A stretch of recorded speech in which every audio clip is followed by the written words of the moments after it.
Hello, আসসালামু আলাইকুম guys. আমি এমসি সৌরভ। সৌরভে কেমন আছেন?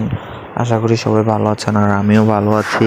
যেহেতু আজকে দীর্ঘ 3-4 দিন ধরে বৃষ্টি হইতেছে, দেশের বিভিন্ন জায়গায় বন্যায় হয়ে গেছে, আর আমিও বৃষ্টির মধ্যে দিয়ে বাসা থেকে বের হয়েছি।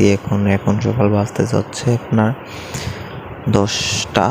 তো আমি নাস্তা করার জন্য বের হয়েছি আর কি। আর আমাদের এলাকাটা আপনাদেরকে একটু ঘুরিয়ে দেখাবো।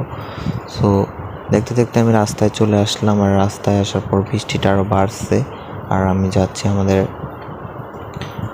ব্রিজের দিকে। আর ওইদিকে মানে মাছ ধরতেছে। সো এখন অনেকেই, কালকে দেখছিলাম আমি অনেকজনই মাছ ধরছে, আর এই যে ও স্ট্রাইক দিয়ে চলে গেল। আর আমি এখন রাস্তার দিকে যাইতেছি আর কি, পুলের উপরে।